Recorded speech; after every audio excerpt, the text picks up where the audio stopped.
So Hare Krishna everyone, welcome.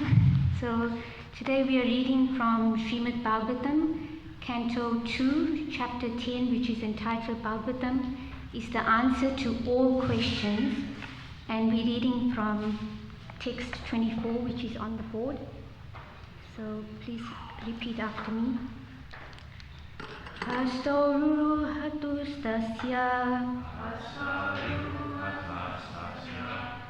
Nana karma chikirshaya Tayostu balavan indra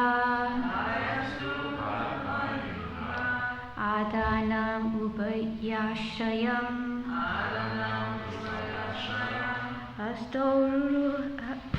Hastaururu hatustasya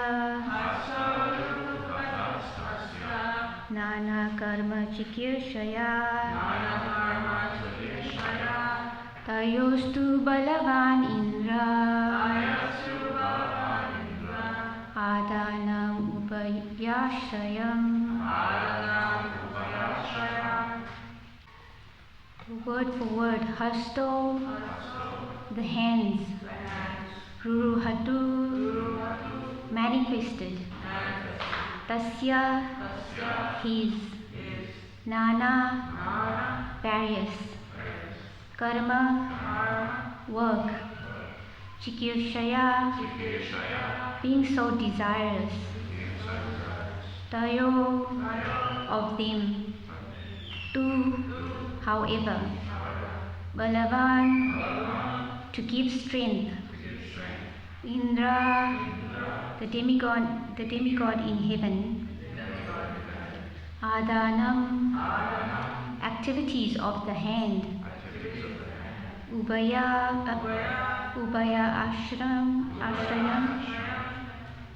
dependent on both the demigod and the hand. Translation. Thereafter, when the Supreme Person desired to perform varieties of work, the two hands and their controlling strength, and Indra, the demigod in heaven, became manifested, as also the acts dependent on both the hands and the demigod. Please repeat. Thereafter, when the Supreme Person desired to perform various varieties of work, the two hands and their controlling strength, and Indra, the demigod in heaven, became manifested, as also the acts dependent on both the hands and the demigod.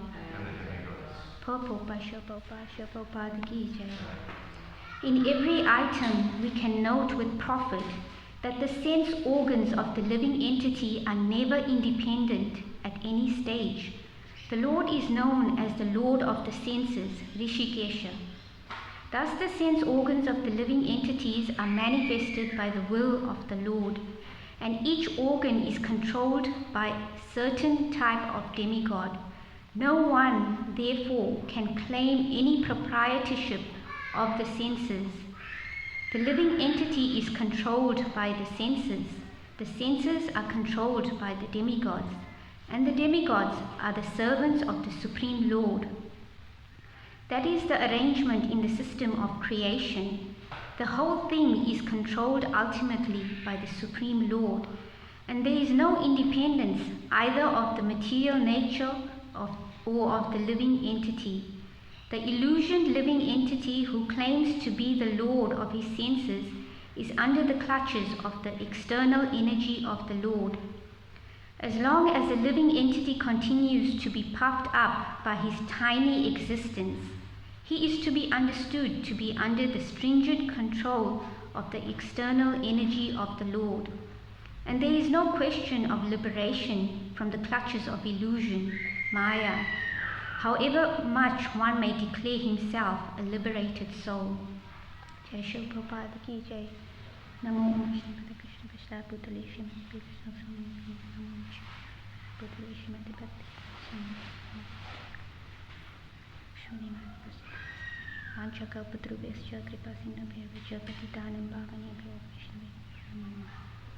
So I seek the blessings of all the assembled devotees and all the previous acharyas and all the devotees yet to come, that I can speak something that is beneficial to myself and to everyone. I'm just repeating what I have heard from the disciplic chain, from Srila Prabhupada and his disciples, and from the previous acharyas, and what I have read from Prabhupada's books. And that is the key to success, when we try, according to whatever degree of realization we have, that we repeat what is given, and that's when the purity of that message comes through, or we try as much as we can to be a transparent via medium in transmitting this spiritual knowledge. So in this purport, Prabhupada mentions here how in the creation, it's talking about the Virat Rupa, where the Lord manifested, and then he manifested the two hands, and the controlling deities, that's Indra, the demigod of heaven, and the strength that comes with the hands. So in the scriptures we have many examples of how the hands are used in the service of the Lord, or they can be used for our own sense gratification. And that's not just the hands, that's every sense organ. Just like the eyes, we use our eyes to see the form of the Lord. And we can use our ears to hear the transcendental sound vibration, or we can go and listen to all nonsense or very low class energy sounds, or gossip and things like that. So we always have a choice how we can engage our senses. So we're not independent in using our senses. We have a minute free will that we've been given this body, but we also have the responsibility to use this body properly, just like we have this Bhagavad Gita as it is. It's an instruction manual for the human life, just like when we purchase things from the shop, it comes with an instruction manual. It's not that, okay, I have this device and I can just do whatever I want. Yes, we can sometimes go to someone who's the expert, just like the spiritual master. He's expert in the knowledge, because he has taken that knowledge from the disciplic chain, which is descending knowledge coming directly from Krishna. So there's one pastime in the Mahabharata, the great battle, where these five brothers, the Pandavas, and they're going into a battle under the guidance and instruction of Krishna. They're going to defeat this great king called Jarasandha. He had kidnapped many other great kings, and he had conquered their kingdoms. And he knew this knowledge of morality and things like that, but he was not connecting it with the Supreme Lord. So he was very arrogant, and he thought that he was independent of the Lord. So Bhima came with his brother Arjuna and Krishna in the guise of Brahmanas. So Brahmanas are like the class that practice studying of the knowledge, like sages and teachers. So they came, and Bhima fought. They somehow got this benediction from Jarasandha, that because he would give anything, whatever material morality, where you give in charity to holy persons. So then by trick, then under the guidance of Krishna, Bhima fought with Jarasandha. So Bhima is a very great warrior, and he had great strength, and he had strong muscles, and he was a warrior. So he fought with Jarasandha for many, many days. I think it was 21 days maybe, possibly. So they continuously fought, and in those days when they fought battle, there was some codes of conduct. So they would fight during the day, and then in the evening they would take rest, and then they would continue fighting. So there was some code of ethics that were followed by the warrior class, the Kshatriya code. So this battle went on, and it seemed like, that neither side is going to be defeated by the other side. So then, even though Bhima had great strength with his hands, he couldn't defeat Jarasandha. But then he got indication from Krishna. Krishna just took a blade of grass and he tore it in half and he placed it crossways. So then Bhima, being an intelligent warrior, just like the Kshatriyas, they're administrators, so they know by subtle means, subtle communication, what the meaning is. So he understood, because actually Jarasandha, when he was born born to a king, and he was born, half of his body was born to two different queens. So what happened was that his father couldn't bear children, so he performed some great sacrifice and he got some fruit, and that fruit he gave it to one of the queens, and the queens, they were sisters, so they loved each other, so they gave half of the fruit to the other. So then half of a child was born, so then they threw away that entity because it was half a child. But then when they threw him in the forest, the two parts, there was a witch named Jara who took the two parts, and she thought, oh, this flesh, I'm going to eat it. So she joined it, and somehow or other, by this mystical energy, then Jarasandha, the baby, was joined and came alive. So then what Bhima understood is that if he separates the body, rips it apart and puts it separately, then Jarasandha will be defeated, and this happened. So we can see that even the devotees of Krishna, by their own strength, they can't defeat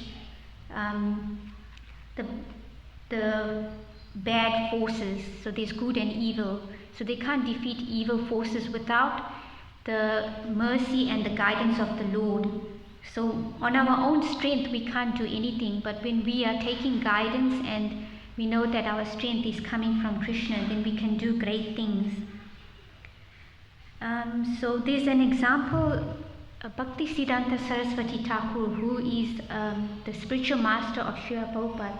So we have Srila Prabhupada here. He came to the West and he brought this knowledge so that it can be given to everyone in all parts of the world, Asia, Africa, Europe, Australia, New Zealand. So this knowledge, the spiritual knowledge, is for all living entities, not just those born in India. So Srila Bhakti Siddhanta Saraswati Thakur, whose photo is here on the far left, he's given these instructions. It's called, his book called Upakhana Upadesha, so small anecdotal instructions that give a lesson to us. So this example is that there was once a man who suddenly he was walking in the forest and he fell in a well, because sometimes the wells were abandoned, like in India sometimes we see, or in other cultures like in South America. The well was abandoned and there was vegetation growing on it, so he fell in the well and he was calling out, help, help, and then this kind person was passing by and he threw a long rope down the well, and then the person, he told the person down who had fallen in the well that grab hold of this rope and try to pull yourself up, and I will also try to pull you up. And this foolish person who fell down in the well, he says, help me to put my fingers on the rope. So this is foolishness. So this is showing that the mercy is coming to us. We are given this knowledge, but if we don't also make our own endeavor, because the title of that short instruction was called Mercy for the Earnest, and the meaning of earnest in the Oxford Dictionary means sincere and firm conviction. So if we don't take up this knowledge that we've given and we think, oh, this knowledge is causeless. Yes, we understand spiritual knowledge is causeless, but what does it exactly mean by causeless? It means without material cause. That means our beauty, our physical strength, our money, that's not going to give us spiritual knowledge, and that's not going to get us out of this vicious cycle of birth and death. Causeless means without material cause, but there's a spiritual cause. We need to make an endeavor to qualify ourselves for the spiritual knowledge. So in Bhagavad Gita, there's the verse, chapter 4, Tadvidi pranipadena pariprashnena sevaya upadekshanti dhanam kanina tadvadarshinaha. So just try to approach, sincerely try to approach this, the sincere follower, the spiritual master, render humble service unto him, and inquire from him submissively, and then the spiritual knowledge will come. So it's not that we think, okay, I've surrendered, here I am, or maybe I'm born in the movement, or I've taken initiation, I've been practicing for a certain number of years. No, it's an everyday process. It's not like, oh, I've eaten one day and I don't need to eat the next day, the next day, the next day. No, we eat every day. We need to nourish our body. So similarly, we need to every day do some spiritual practice, come and see the Lord, eat spiritual food, offer our vegetarian foodstuffs to Krishna, chant the holy names of the Lord, Hare Krishna, Krishna Krishna, Hare Hare, Hare Rama, Rama Rama, Hare Hare. And then we qualify ourselves for that spiritual knowledge. So it's the other example that I thought of when it says causeless mercy, and that's without material cause, is there's in Bhagavad Gita it says Krishna is nirguna. So sometimes coming from an Indian background, then people say that nirguna means without qualities. So Krishna here we see, is he without qualities? Is he without hands, without legs, without mouth, without eyes? No, it means without material qualities. He has spiritual eyes, spiritual hands, just like with his hands, with his eyes he can eat, with his hands he can walk, with any part of his body he can do the function of any other part of his body. So that's why we need a spiritual teacher, a spiritual guide, because then we can understand what we are reading, and as we gradually practice this, then our heart becomes purified, and then the layers, just like an onion, there are many layers.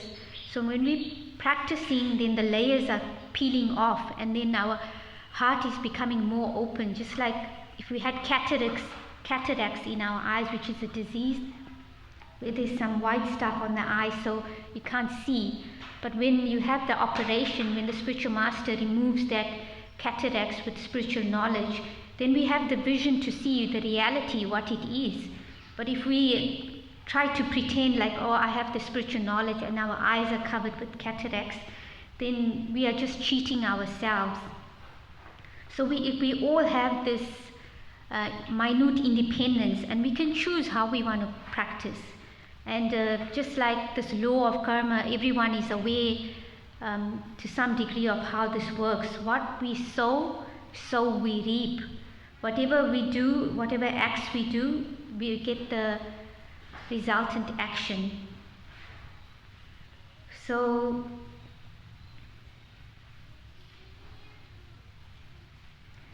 in Bhagavad Gita, it's also mentioned there's this mystic yoga. There's yogis who practice and they get this mystic siddhis. So they can become smaller than the smallest.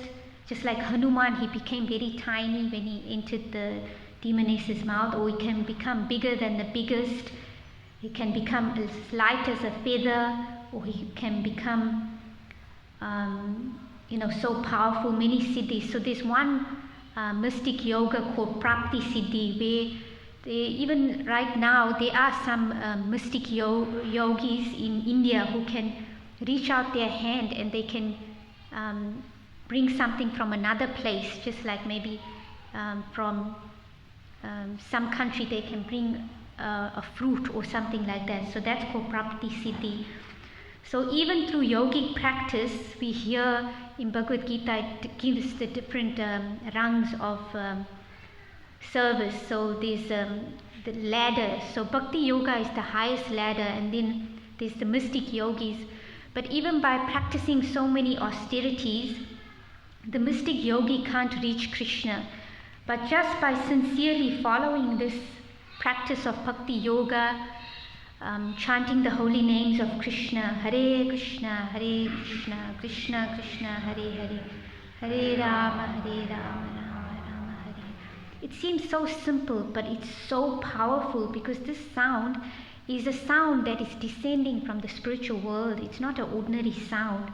If we say Coca-Cola, Coca-Cola so many times, we get tired. But if we chant the holy names of the Lord, we will never get tired. Like we see practitioners, Srila Prabhupada and his disciples and the previous teachers, they've been chanting and they continue chanting and they never get tired. Why? Because this knowledge, this sound vibration is coming from the spiritual world. You never get tired of it. If we eat some ice cream which we really love, or any of our favorite food, pizza, if we eat it like all day, every day for a week, we'll be sick of it. But if we chant the holy names of Krishna, we'll never get tired because it's coming from the spiritual world.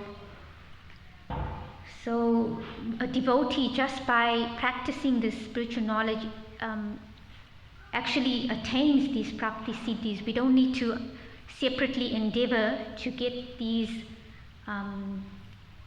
material benefits and these material assets. Just like we see sometimes in our Krishna consciousness movement, some devotees, it's not that we all, so we also need to act according to our nature, our psychophysical nature. Someone may be, good at business, so they can open up a business and engage their thoughts, engage their mind, engage their money in the service of the Lord. There's many examples, even like in Chaitanya Charitamrita, it talks about there's a devotee called Shivananda Sen. So he was very wealthy, and he used his wealth to pay for all the devotees to go on parikrama, on holy pilgrimage, and he paid for the toll, he paid for all the prasadam, which is the food, the bhoga, to buy it and then feed all the devotees. So it's not that, devotees are poor. It depends on everyone's nature. Some are very simple-minded. They just want to simply surrender their life to Krishna, come to the temple, just serve the Lord. So according to our nature with the Lord, it's not that surrender means we give up everything, all our material things, and we surrender. Surrender is a matter of consciousness, because someone may artificially give up their money, give up their car, but your car can be utilized in the service of Krishna, just like we have our Sankirtan van. It's used, just like recently Uddhava and some of the young boys, Nick Prabhu, he drove them to the airport and they went to Melbourne to go and distribute books and go on Hari Nam. So we utilized this car and all these things, these clothes, in the service of Krishna.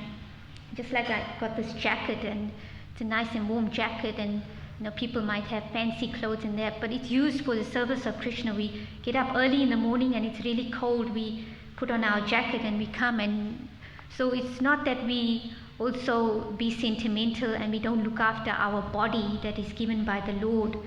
We need to do the needful. We need to eat, we need to keep ourselves warm, we need to keep ourselves healthy, and then we can serve the Lord.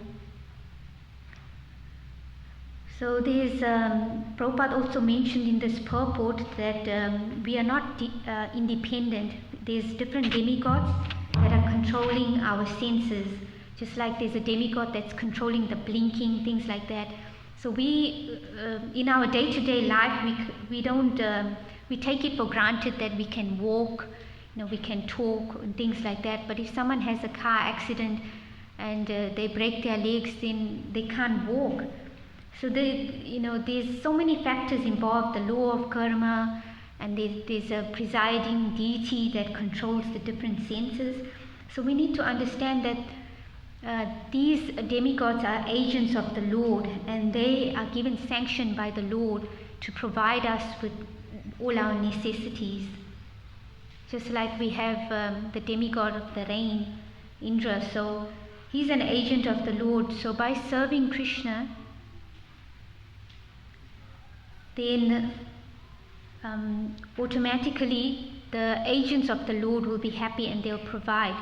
Just like we have a state, and then we have the government, a country and the government, and then there's the ministers of that state. So if we follow the laws of the land, the laws of the government, then automatically we'll get the benefits of the different departments, like there's the Minister of Environment and the Minister of different ministers. So we get the benefits automatically because we are following the laws of the government, the laws of the land. So when we follow the laws of God, when we take this instruction manual, this Bhagavad Gita as it is, and we also in the association of devotees, and we ask those, then we can also understand who can I ask, who we can tell that, okay, this person is following because I have read it. So we have these checks, the guru, the spiritual teachers, the sadhu, the devotees, and the shastra by reading. It's not that we don't do our part. We don't endeavor to read. We don't endeavor to understand. We need everything. We need to apply this knowledge carefully.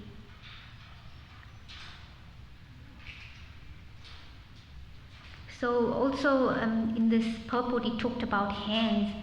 So there in Chaitanya Charitamrita Madhya Lila 24:279 it says that there's a verse which says Krishna carries what one lacks and maintains what we have. So every one of us, we are different. We have different skills and different strengths and different weaknesses.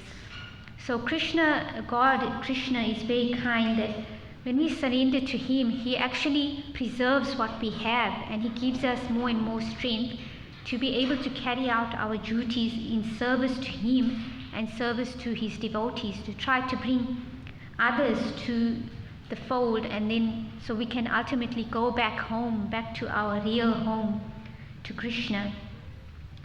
So we have our hands, so we can choose how we want to use our hands. We can use our hands to hurt someone, or we can use our hands to help someone.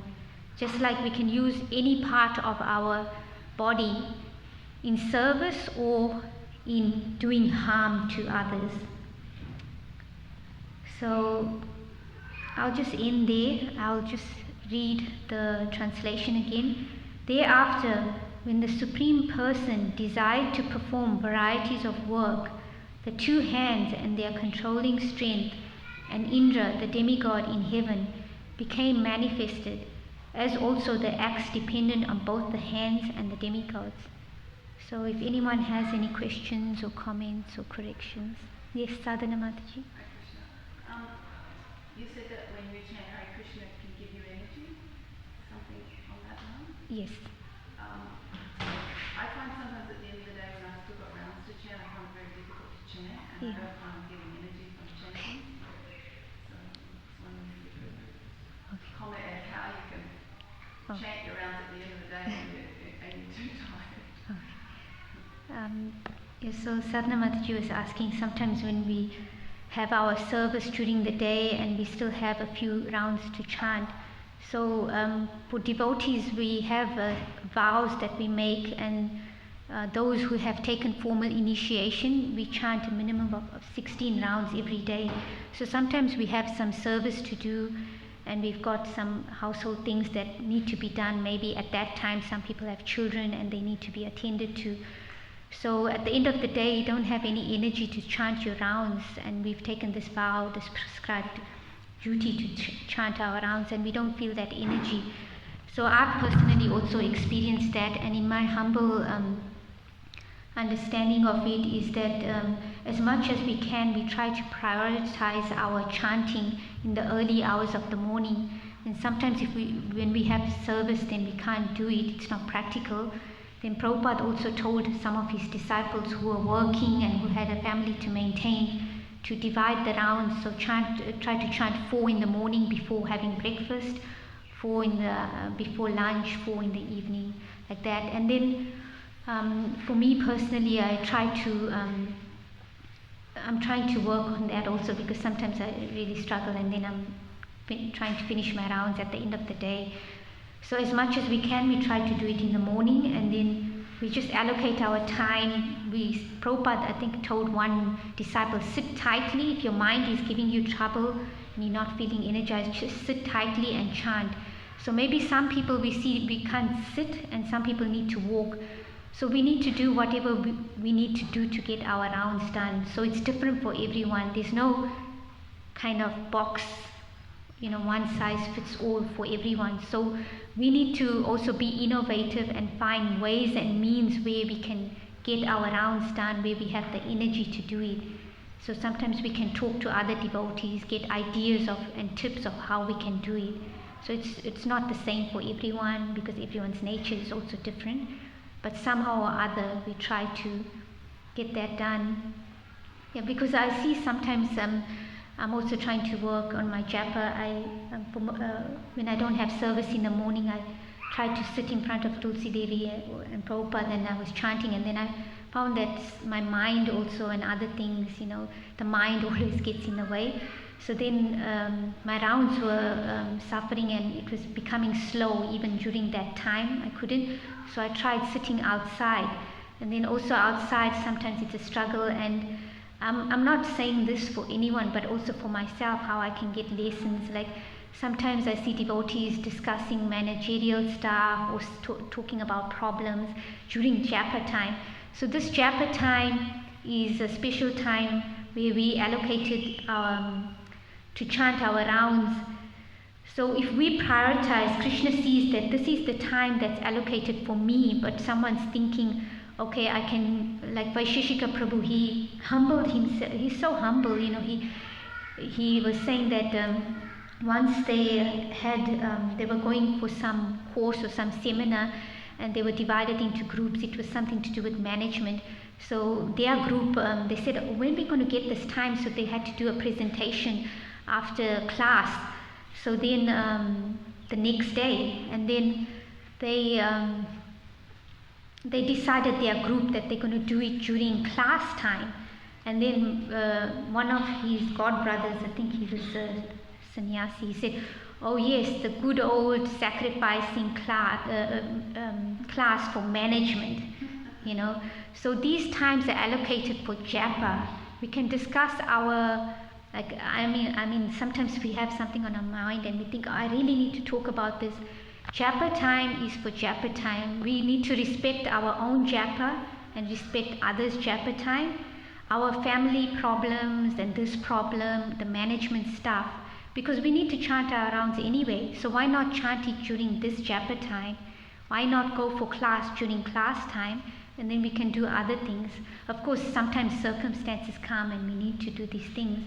But I noticed that when Krishna sees, even we make a little effort, just like if we even have, in mundane example, like we have work, and during that work time, we are working on our task instead of attending to something else. We see that everything else will flow. So that reciprocation does come from Krishna when he sees the effort is there. But initially, like Krishna also doesn't make it easy for us. This spiritual process is, this practice is like a diamond. Not everyone can pay the price, and we need to really work hard to accumulate that spiritual wealth in order to purchase that diamond. So that's my small realization on that. So anyone else has any question? It doesn't have to be related to what was spoken, but there's also other devotees who can answer if we can't. Any questions you have about practice? We are all in this together. Yes? How can you bring the practice always back to yourself and focus on your own practice, whether it's your own japa or yoga and reading? And then focus on your heart, going inwards all the time. Yeah, that's a good question even for myself to apply it, and a good reminder that we are practicing in the association of devotees, and we see many things, we also observe things. So sometimes we see, like I was seeing the example this morning, and some people were talking about some things during the japa time, and I was thinking, sometimes we think, oh, this is the time, and but I saw that also, how can I see from this example how I am doing this?